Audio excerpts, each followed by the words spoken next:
Studio Sifaka a été créé pour combler un vide. À Madagascar, la majorité de la population est jeune et le média le plus répandu, qui est la radio, n'a pas de contenu justement qui adresse ces jeunes-là. En fait, c'est un programme jeune avec des formats courts, même les deux journaux en version malagasy et française, qui a été élaboré en fait à partir d'un sondage auprès des jeunes même dans tout Madagascar. Avec nos 19 radios partenaires, le programme Film Tanora Marlouk de Studio Sifaka touche actuellement 12 502 000 personnes sur tout le territoire malgache. En juillet 2020, une formation se rapportant aux techniques de rédaction et de production a été faite au bénéfice de nos correspondants régionaux. Depuis, ils participent activement à la production de contenu pour le programme Film Tanora Marlouk. En tant que correspondants, nous assurons la couverture des actualités dans nos régions respectives qui seront par la suite diffusées à l'échelle nationale. Mais aussi partager les préoccupations des jeunes, leurs passions, leurs aspirations et leur donner la parole au moment opportun. Un an après, ou presque après le début du studio Sifaka, on a un studio de production, on a un pool de journalistes juniors qui a été recruté, sélectionné, formé et qui est toujours en formation. On a un site web, on est présent sur les réseaux sociaux via Facebook et Twitter. Et on a un réseau d'associations de jeunes qui nous remontent les préoccupations des jeunes des régions et qui nous envoient aussi des sons pris dans les régions. Une des raisons pour laquelle j'avais abandonné d'être journaliste au début, c'est qu'aucune maison de presse ne m'intéressait par leur vision. Quand j'ai vu le projet Sifak, quand j'ai vu les objectifs, la manière de travailler, j'ai tout de suite été conquis, donc je me suis lancée.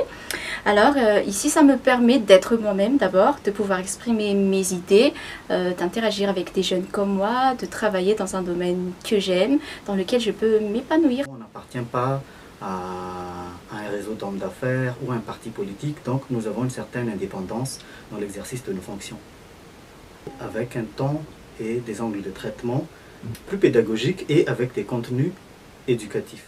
Des thématiques et contenus dédiés aux jeunes qui sont traités dans les émissions, donc des sujets qui leur incitent à avoir des initiatives dans le mode de l'emploi, faire attention à leur santé, avoir plus de fierté sur leur culture nationale, tout en appréciant quand même les nouveautés culturelles, étrangères, et puis connaître les origines des mots et argots qu'ils utilisent fréquemment dans leur vie quotidienne.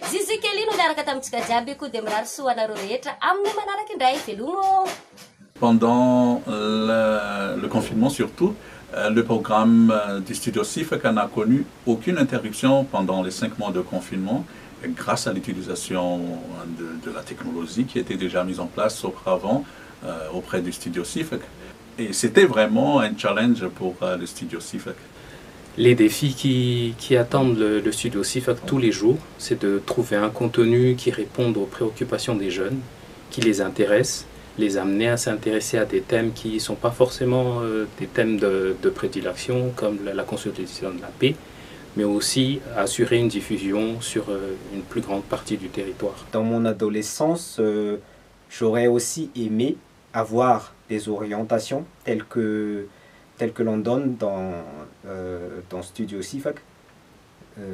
Donc c'est aussi un service que l'on donne à nos compatriotes et notamment aux jeunes.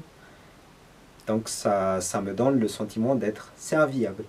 On a aujourd'hui des jeunes journalistes très matures, des animateurs que les auditeurs voudraient bien rencontrer un jour, des techniciens très pointus, une diffusion qui couvre 17 régions sur 22 régions de Madagascar. Donc en bref, c'est un média qui a sa place à Madagascar.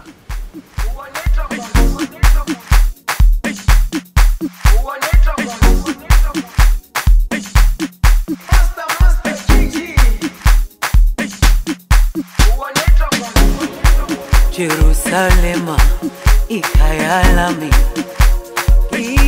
ilondoloze uhambe nami Zungangishilana Jerusalema ikayalami Ilonoloze uhambe nami Zungangishilana Sifaka Feunita Nura Marluku